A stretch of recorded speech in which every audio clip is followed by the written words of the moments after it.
On a late winter evening, this story begins in a small kitchen, grown too quiet. Night after night, the widow's golden puppy pads to the back door and cries softly into the dark, as if calling someone he almost remembers. At first, she thinks it is just habit, a lonely little dog talking to the wind. Then a grey cat starts appearing at the same hour, stepping out of the cold yard to sit under her late husband's old porch chair. She stands in the doorway, hands around a cooling mug, watching the puppy's tail tremble and the cat's pale eyes fixed on the line of light. For years, she has tried not to look back. Now the sound of paws on wood makes her wonder why the cat has chosen this door, and what it is asking her to remember. By the time the evening news ended, the little house felt too big again. I clicked off the television, and the quiet rushed in like water. The heater hummed in the hallway. The fridge muttered in the kitchen. And somewhere near the back door, something made the faintest tap against the sill. Buddy, my floppy-eared puppy, had fallen asleep with his head on my slipper. His paws twitched, chasing something only he could see. When that soft tapping came again, his ears lifted. He didn't bark, just breathed faster, as if he remembered a sound before I did. I told myself it was nothing more than the wind fussing with the storm door. Old houses had their own language. Creaks in the floor, sighs in the walls, pipes clearing their throats. Widows, I reminded myself, had their own noises too, mostly in the heart. Still, when I went to rinse my mug, I noticed the metal bowl by the back step had shifted an inch from where I'd left it. Moonlight slipped through the glass, drawing a pale square on the floor. In the corner of that light, a faint line curved, like something small had brushed through dust. A little shiver walked up my arms, raising the thin hairs under my sweater. I set the mug down too hard, and it clicked against the sink. "It's just me," I said aloud, more to the quiet than to Buddy. Just getting jumpy in my old age. The next night, at almost the same moment, the soft tap came again. Buddy lifted his head before I even heard it. Nose pointed toward the back of the house. His tail thumped once, uncertain, then stopped. I felt my own pulse in my throat, big and out of proportion to that tiny sound. I turned off the lamp in the living room and stood by the hallway, letting my eyes adjust. Outside, the yard was awash of silver and shadow. For a heartbeat, something darker moved along the fence, a low shape sliding where the light from the porch didn't quite reach. Then it was gone. I stayed there too long, fingers pressed to the hallway wall for balance. My joints ached from the stillness more than from age. "Probably a squirrel," I whispered. "Or a raccoon. This town is full of them." Buddy whined softly, as if he knew better, and my chest tightened. On the third evening, the pattern repeated. 8:30. The anchors signed off, and somewhere beyond the kitchen, a light clink sounded, like metal nudged by something careful. Buddy scrambled to his feet and trotted toward the sound, nails ticking on the hardwood. When I reached the kitchen doorway, I saw him standing rigid by the glass, tail low but wagging. Outside, near the bowl, a small silhouette paused, almost perfectly still. It wasn't large, no higher than Buddy's chest, narrow through the shoulders, with a tail that traced a gentle curve along the ground. The porch light caught the edge of an ear. The pale gleam of eyes turned toward the house. For a breath, we were a triangle. Me in the shadows, Buddy whining softly, and that quiet visitor frozen in the glow. Then the shape slipped sideways, vanishing behind the old lilac bush. My skin prickled, not from fear exactly, but from the sense of being watched back. I checked the lock on the door twice, then a third time for good measure. It could be anything. I scolded myself.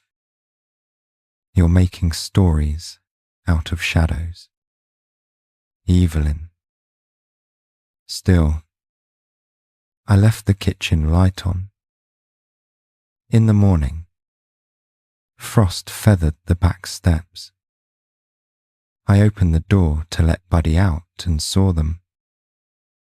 2 sets of prints.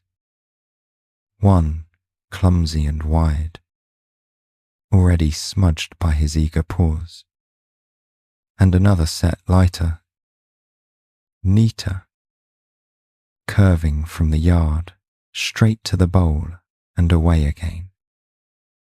My breath caught in the cold. I stood there in my robe, the chill finding every seam.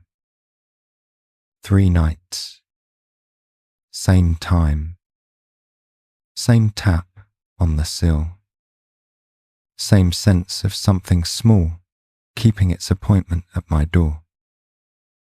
I wrapped my arms around myself and watched the pale tracks melt, certain of one thing at least.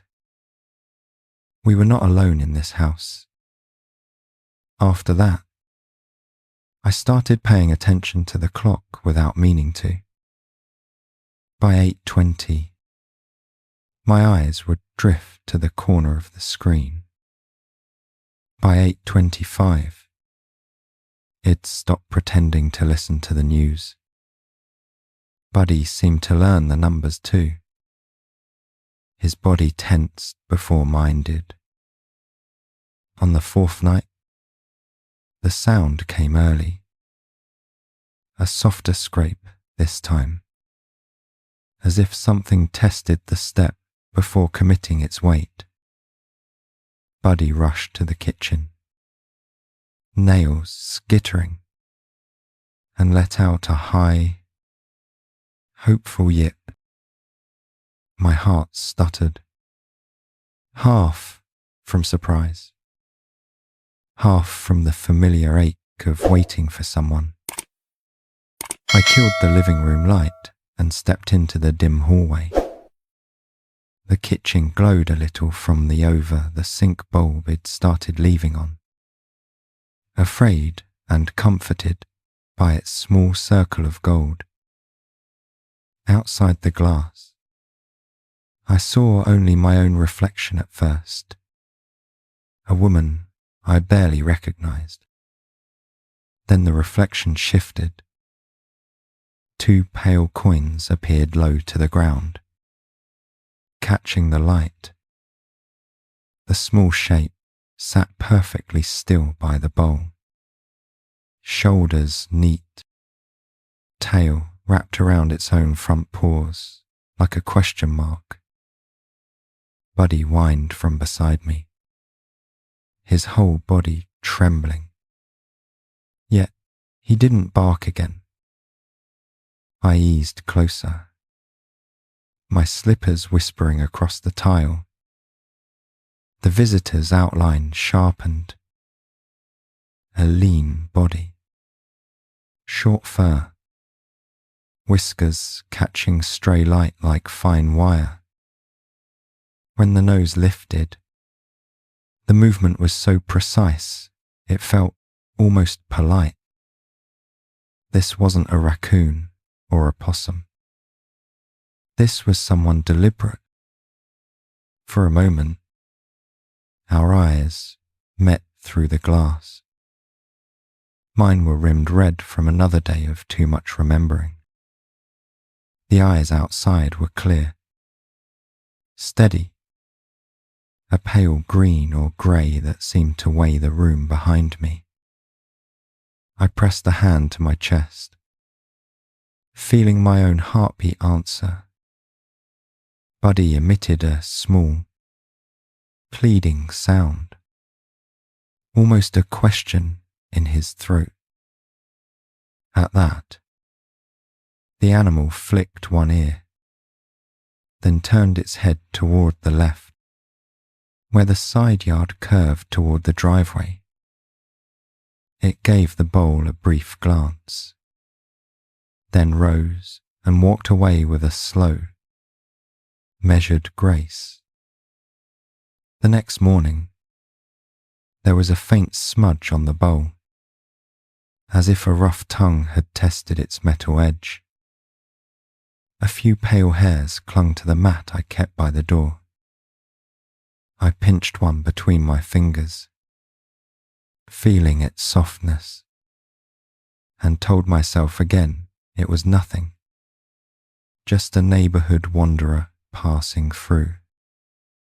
At the hardware store later that week, I mentioned it to Tom behind the counter. Something keeps visiting at night, I said lightly.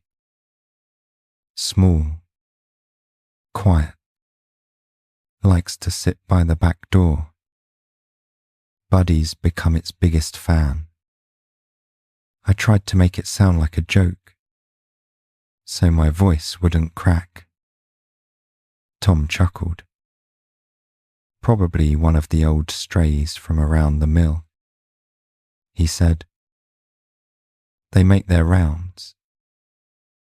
If it's coming that often, it's picked you for something. They don't waste steps at that age." The way he said it made my stomach dip, as if there were layers he'd missed. That evening, I put a few pieces of leftover chicken in the bowl without fully admitting it to myself. When the familiar scrape sounded, I didn't pretend to be surprised. Buddy ran to the door, tail sweeping the cabinets, and let out his now nightly call, a soft, insistent bark that held more welcome than warning. The visitor came, as if answering him. I watched the narrow head lower to the bowl, shoulders working with each careful bite. When it finished, it didn't leave right away. Instead, it moved to the far corner of the porch, where an old wooden chair sat, one my husband had loved. It settled beneath it with a quiet, practiced ease. "Why there?" I whispered, fingers pressed to the cool glass. Buddy sat beside me, leaning into my leg, eyes fixed on the same spot. The little shape under the chair blinked slowly. Once, twice, and I felt the question widen inside me. Why our porch? Why that chair? Why now?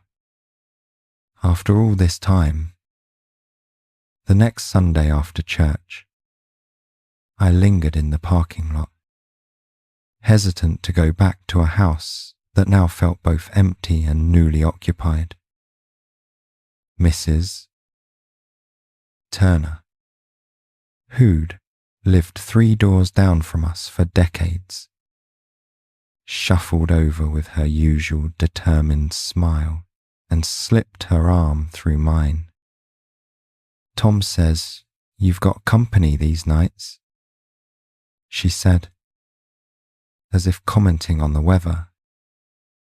Grey fellow, narrow face, long tail, has been around this town longer than some of our grandkids. Her eyes softened. Remembering. We used to see him near your place, even when Harold was still out in his shed. The mention of my husband's name still felt like someone had opened a window in winter. "You mean this isn't new?" I asked. "I thought Head just found us." My voice made it sound like I wanted that to be true, like I needed something that belonged only to now. "Oh, he's had more porches than I've had Easter dresses," she chuckled. "Started near the diner alley, living on fries and whatever the boys tossed him. Then he moved on to the mill road. Then behind the feed store. Winters. Head show up under my carport, just far enough I couldn't reach him." She talked about long Januaries when the snow piled high along Main Street, how Shed'd step outside in the dawn and see the same slim shape slipping between parked trucks, leaving that delicate, double-print trail in the powder. "Never looked starved," she said. "Just alone. Like Head chosen wandering and then forgotten why." When I asked if anyone had ever claimed him, she shook her head. There was talk he used to belong to a mechanic out on County Road 12. Fella moved away during the plant layoffs. Not everyone could take everything with them. Her words landed carefully, but I felt the hollow underneath. That afternoon, I stood at my kitchen window and tried to see him in those older stories. Perched near the diner, toes cold on concrete, tucked behind a snowbank, listening to muffled traffic, watching one life after another pull out of town. It made sense that He'd move on before anyone got too used to him. I remembered. Then, the way Harold used to come in from his evening tinkering, brushing something invisible from his sleeve. That grey ghost was out again, He'd say, setting down his toolbox. Sat by the shed door like he was counting my tools. Never took food unless I pretended not to look. He'd smiled and poured his coffee. Back then, I hadn't paid much attention. My husband collected strays of all kinds. Broken lawn chairs, lopsided birdhouses, neighbours who needed help moving a couch.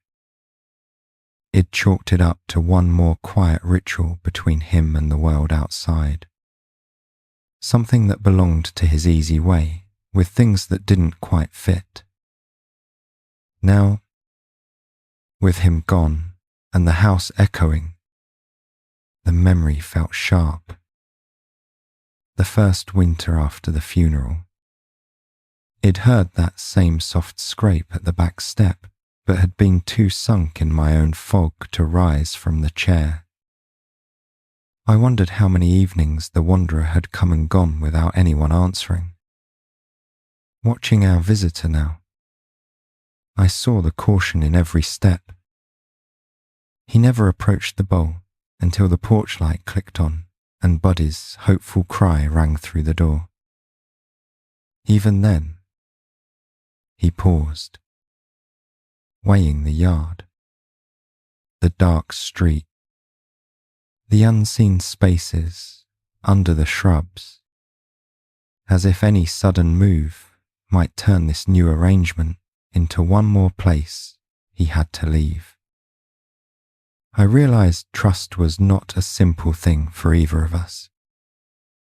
He had had his winters of moving from porch to porch, learning which doors stayed closed.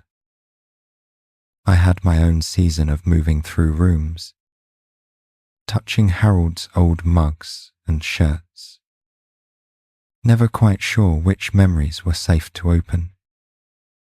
We were both, in our ways, still circling. As dusk thickened and his slight form appeared again by the bowl, I felt something loosen and ache at the same time.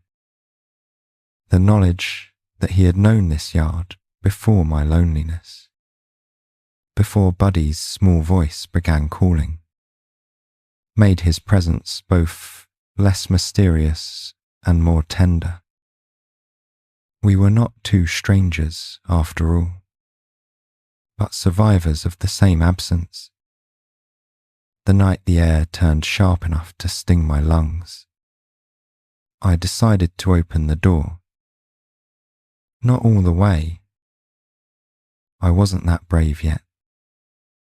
Just a careful crack, enough to let sound and scent mingle, enough to show I'd noticed the quiet company that kept finding us. At 8:29, as if checking a watch, our visitor appeared at the edge of the porch. Buddy was already in position by the glass, tail wagging in a slow, hopeful rhythm. When the lean shape reached the bowl, I drew a breath and unlatched the door, letting it drift open a few inches on a tired hinge. Cold rushed in first, bringing with it the smell of damp leaves and distant wood smoke. Buddy stepped forward, but I laid a hand on his collar. The other animal froze, body coiled but not fleeing, eyes slanting toward the gap. His breath fogged faintly in the light, small clouds rising and dissolving between us. For a long moment, no one moved.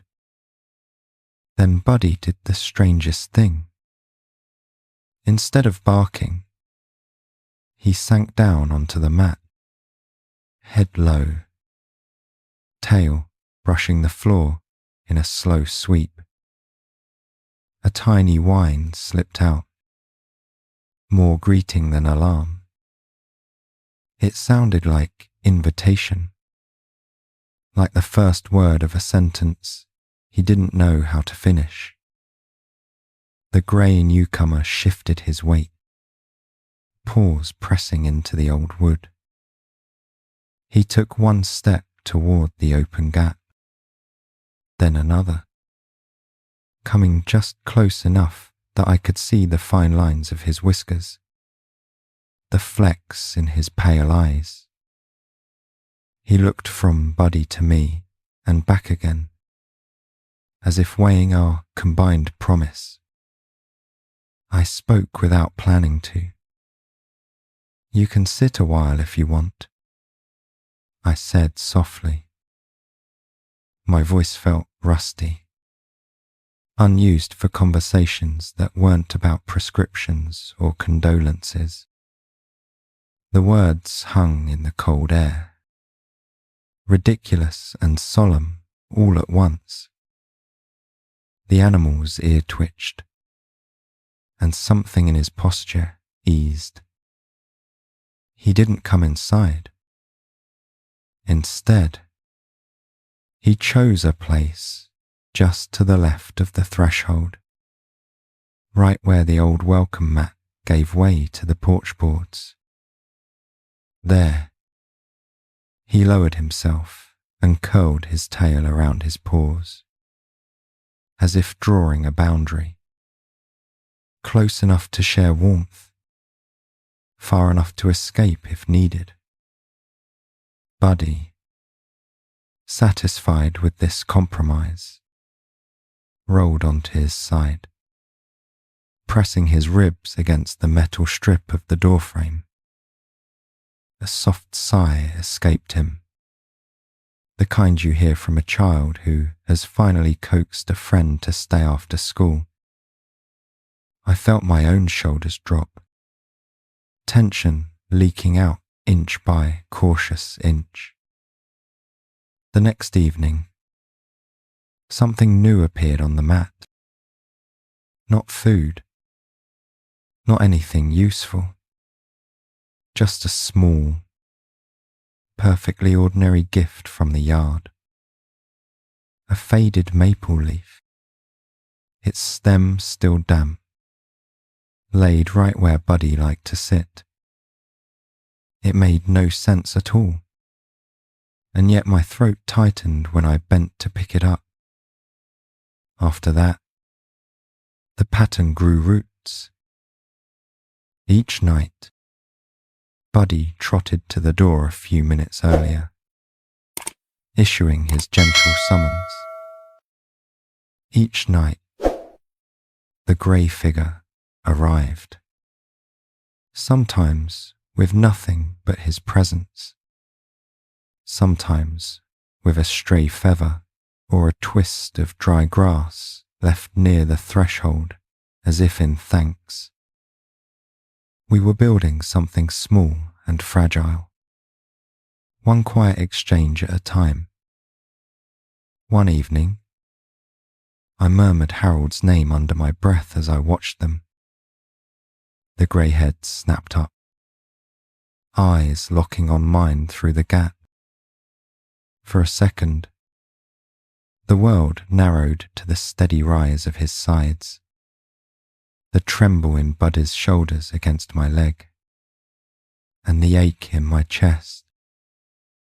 It felt ridiculously like being caught saying grace. When I finally closed the door each night, it was with a new kind of reluctance. The house no longer felt quite as hollow, but I knew how easily such delicate arrangements could vanish. We all had the right to move on.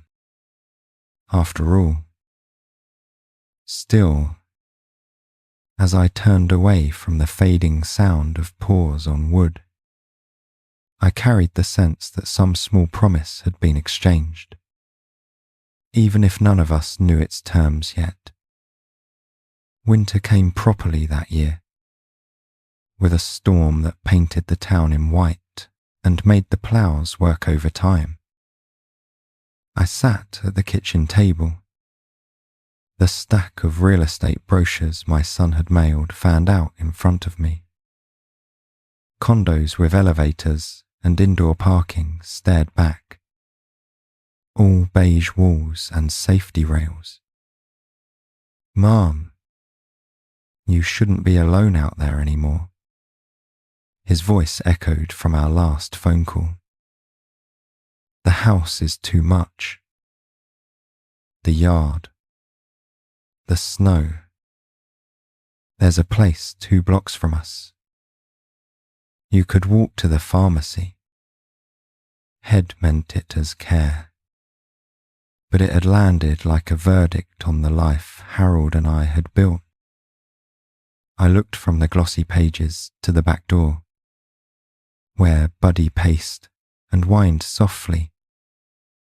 The storm had kept our evening visitor away the night before. Tonight, despite the drifts, the puppy still took up his post at 8:25, nose pressed to the glass, issuing small, hopeful barks into the swirling dark. Part of me wanted to use the weather as proof. See, I could tell myself. Patterns end. Has forgotten already. There's nothing tying you here but old boards and older memories. Yet, underneath that stern voice, another whisper rose. You saw the leaf, the feather, the way he chose that chair. Not everything can be packed in boxes. On the 3rd night of snow, a faint shadow emerged from the white. The grey figure moved carefully, lifting each paw high through the powder. He shook ice from his whiskers as he neared the porch, pausing beneath Harold's chair as if greeting it before approaching the bowl. Buddy's tail became a frantic metronome of relief. I opened the door a crack, letting a spear of warm light cut across the porch. The wanderer stepped into it, fur dusted with tiny crystals. He looked older in that moment, the lines of his ribs faint under his coat, his eyes a little clouded at the edges, as if the winters had started to add up. Something in my chest clenched. Brochures still lay spread on the table behind me, their perfect rooms waiting for my decision. If I left, would he come to an empty porch for weeks, puzzled by the dark? Would Buddy stand at a strange glass door in some new building, calling into a parking lot that gave no answer? The thought felt heavier than any snow. That week, my son called again. Mum, the realtor says spring is the best time to list. He said gently, we could start the paperwork now. Think of how much easier it'll be. No stairs. No icy steps. I stared at the back mat, where a new gift lay. A small, worn bottle cap, battered but carefully placed. He'll think about it, I said, and for once the words were true in both directions. I thought about safety and practicality, about how hard it was to shovel the drive, about the long nights when Harold's side of the bed felt like a question mark. I also thought about the quiet figure under the chair and the way Buddy leaned against the door, unwilling to miss a single evening. The more I weighed it, the heavier the choice became. Leaving felt like tearing up the last roots of a shared life. Staying felt like defying the logic of aging. The sensible path laid out by people who loved me. In the spaces between those thoughts, every soft tap at the back step began to sound less like habit and more like someone reminding me that decisions were never just about walls and roofs. One night, when the wind howled so fiercely it rattled the windows, our visitor arrived early. Instead of sitting by the threshold, he paced along the porch, tail flicking, eyes flicking from me to the dark yard and back again. Buddy's anxious whines rose in pitch, as if he sensed that something more than weather was pressing in on us. I stood there, hand on the doorknob, heart thudding in my ears. The brochures waited in the other room. The phone calls, the signatures, the well-meaning plans. Outside, 2 small lives traced paths on my sagging porch, as if staking a claim to a place and a time that didn't fit neatly into any sales sheet. I realized, with a sudden clarity, that whatever I chose next would not belong only to me.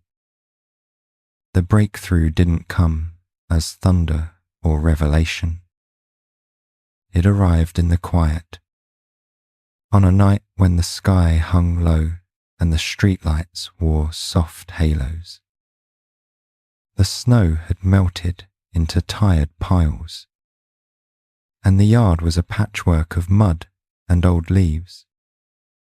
I had spent the afternoon circling the house with a cardboard box, testing what I could part with. By evening, the box sat half empty by the door to Harold's workshop, accusing in its incompleteness.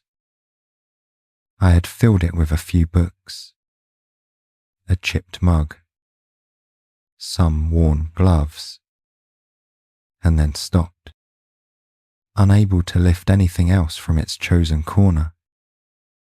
The workshop door, closed since the funeral, leaned slightly ajar, as if even wood had its limits. At 8:20, Buddy began his restless dance. His nails tapped the kitchen floor. His small voice lifted in that now familiar call, rising and falling like a question in the dark. I moved to the back door, out of habit more than hope, expecting our visitor to appear at the edge of the light, as he always did. This time, he didn't stop at the bowl. The grey figure stepped onto the porch, eyes bright, tail low but steady.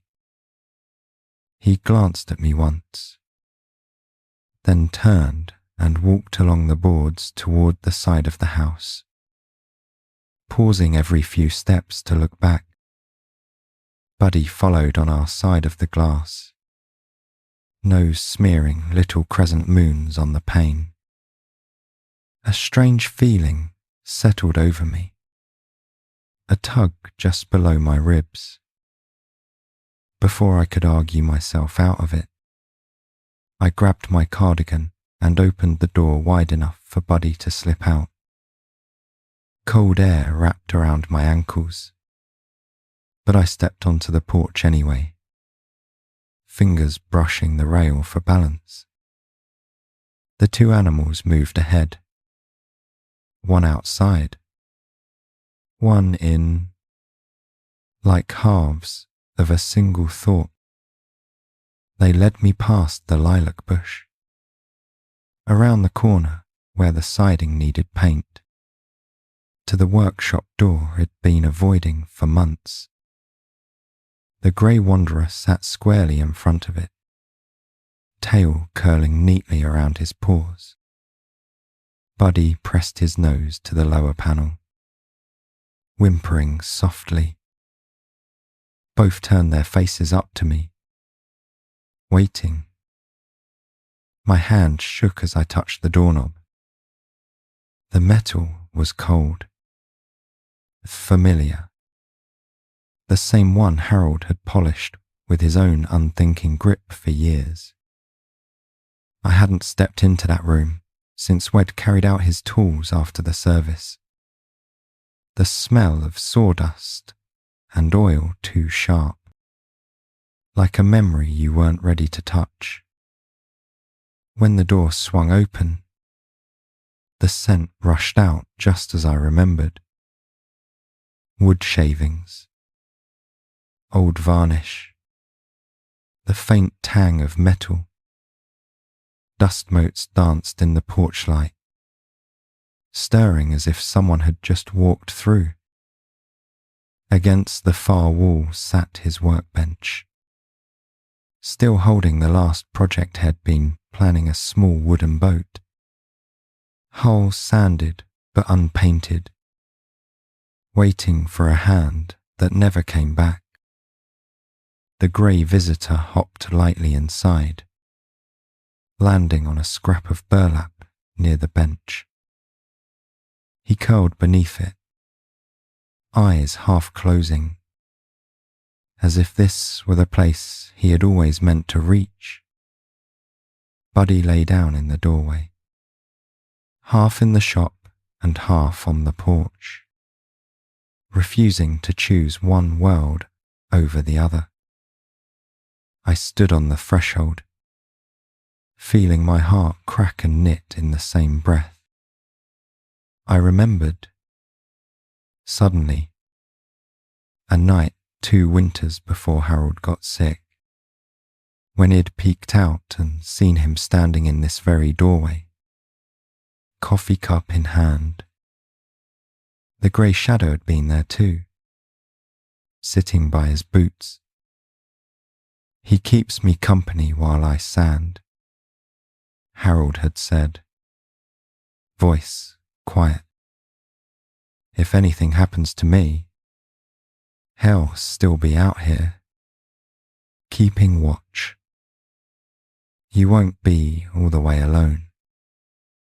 I had laughed it off then, calling it one of his tall tales. Now, with the 2 animals settled in that old familiar space, the weight of those words landed in full. The nightly visits, the choice of the porch chair, the way Buddy's small voice had called and been answered, all of it rearranged itself into a single, gentle truth. This wasn't just a wandering habit.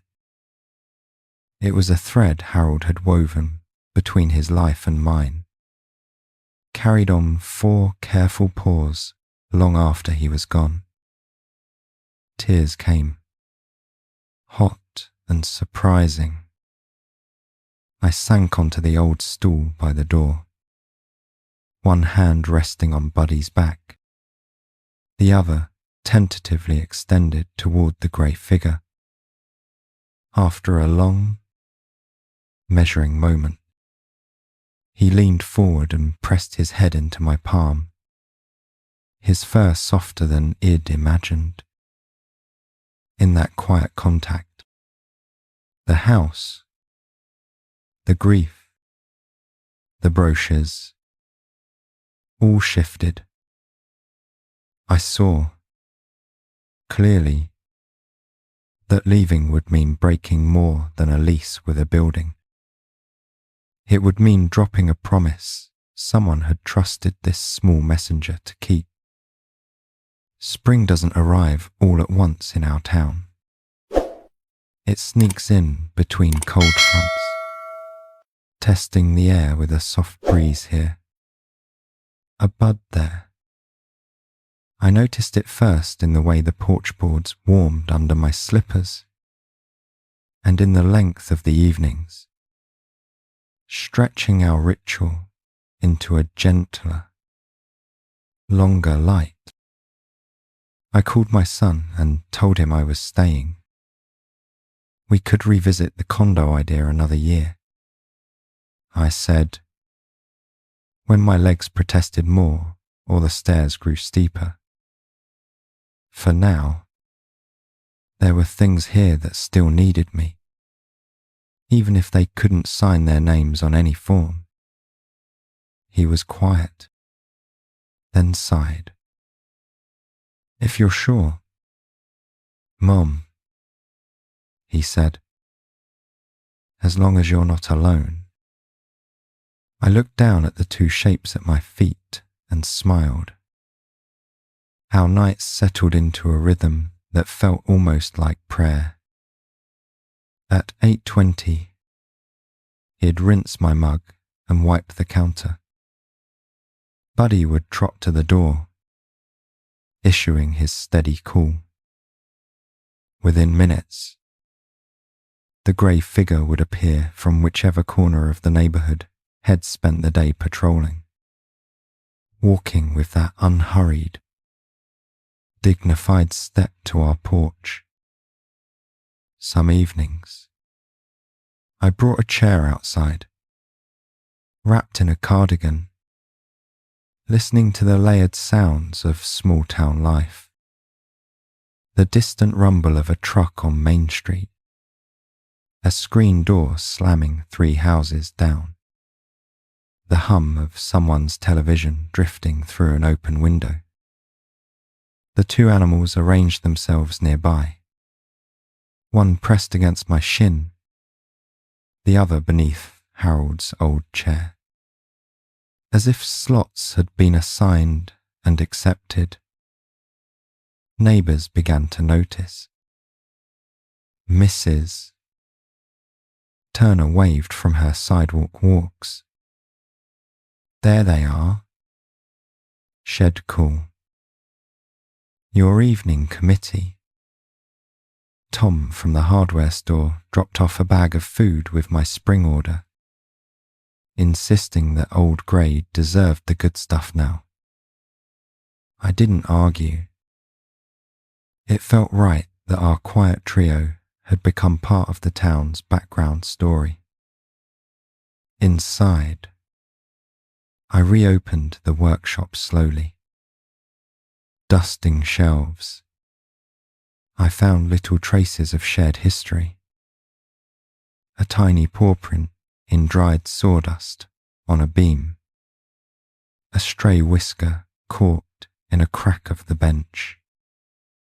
A worn spot on the floor, exactly where the grey wanderer liked to curl. I cleared space on a shelf to place Harold's unfinished boat, not as an abandoned project, but as a marker of a journey that had simply changed shape. The grey fellow, somehow I never settled on a name that fit him better than old friend, started appearing in daylight too. I'd glance up from peeling potatoes to see him stretched in a sunbeam on the porch rail, tail hanging down like a loose rope. Buddy would watch from inside, occasionally tapping the glass in a gentle reminder that he hadn't forgotten their nighttime bond.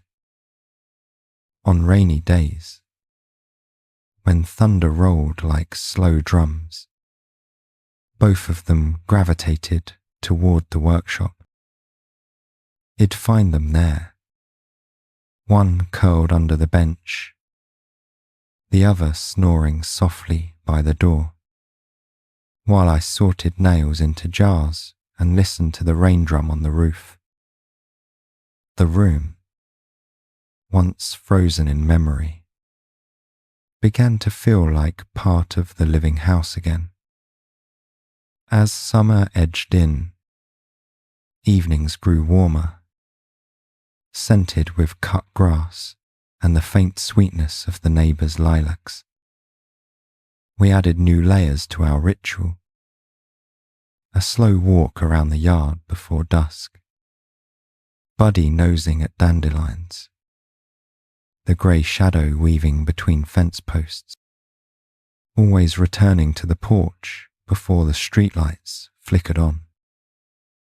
I found myself breathing easier, my steps more sure. One night, as fireflies blinked over the lawn, I realized how much had shifted. The ache of Harold's absence was still there, a familiar hollow, but it no longer swallowed everything else. In its place were small, sturdy things, the weight of Buddy's head on my knee, the low rumble of a satisfied purr from beneath the chair, the way the porch light carved out a little circle of belonging in the dark. Our shared habit, once a mystery I tried to explain away, had become a kind of anchor. It held the days in place, tethered my wandering thoughts, gave shape to hours that might otherwise have drifted. When I closed my eyes at night, I could still see the two shadows on the boards and feel the steady thread that ran from Harold's old stories through their presence and into whatever tomorrow might bring. By the time another autumn rolled around, the leaves in our yard turned the colour of Buddy's ears. He had grown from a clumsy puppy into a solid, faithful dog, his nightly call deeper but just as eager. The grey wanderer moved a little slower now, but his steps remained sure as he climbed the familiar porch steps. He'd taken to keeping a blanket folded on Harold's old chair. On colder nights, I draped it over my lap, and, without fail, the grey fellow would curl just beneath it, close enough that I could feel the rise and fall of his breathing through the boards. Buddy claimed the space at my feet, his back warm against my ankles. Together, we made a neat little stack of borrowed warmth. People sometimes asked about them when they stopped by with church bulletins or jars of jam. I found that I liked telling the story. Not the tragic parts, not the medical details or the paperwork, but the gentler thread. How a small voice at the back door had called, how a cautious wanderer had answered, how an old house had slowly filled again with the sound of pause and quiet company. I kept one corner of the workshop as it had been. Tools hung in their places, the boat on its shelf. The rest I repurposed. A small table for potting plants. A chair for days when my knees ached and I needed to sit while folding laundry. On one wall, I tacked a photograph my son had taken of the three of us on the porch. Evening light folding around us like a worn quilt. Sometimes, when new neighbours moved in down the block or visiting grandchildren asked about the grey fellow who wasn't quite anyone's, yet seemed to belong to everyone, he'd run a hand along his back and tell them, he watched over this place long before I learned how to. I'm just trying to keep up my part. Their faces would soften in that way people's do when they recognise something true. The town changed in small ways around us. A new coffee shop replaced the old diner. The hardware store upgraded its sign. Streetlights were switched to brighter bulbs. Through it all, our evening ritual remained. At 8:20, almost without fail, Buddy would rise from whatever nap had chosen, shake his coat, and take his place by the door, ready to call. The answering figure would appear, steady as tide. On the anniversary of Harold's passing, I brought out 2 mugs, as I used to, though one stayed empty. I sat on the porch with my hands wrapped around the warm ceramic, watching the 2 animals settle into their usual spots. The grief felt quieter that night, less like an open wound and more like a scar I could trace without flinching. I realized then that this small, nightly habit had become more than a comfort. It was a way of carrying forward the parts of my life that mattered, without pretending nothing had changed. The house was still old, my steps still careful, the future still uncertain. But there, in that circle of porch light, I wasn't the widow in the empty house anymore. I was the woman who waited with her dog for an old friend to arrive. When the evening grew too cool to stay outside, I stood slowly, joints complaining, and gave each of them a final scratch. Same time tomorrow, I said, as if they'd ever doubted it. Inside, I placed the worn bottle cap, the feather, the maple leaf, and a dozen other little offerings in a shallow dish on the shelf below the wooden boat. A small, quiet altar to what stays. As I turned off the porch light, their shapes moved together toward the shadow of the workshop door, unhurried and sure. The house settled around me, no longer a hollow echo, but a place layered with soft sounds and shared breaths. I lay down that night knowing that whatever changes waited beyond the edges of our little town, one gentle habit would continue to draw us back to each other, evening after evening, in this life we'd somehow learned to share. If this story touched your heart, drop a simple 1 in the comments to let us know you were here. Your support keeps these gentle stories alive. Don't forget to subscribe and stay with us, because the next story might just be the one that finds you when you least expect it.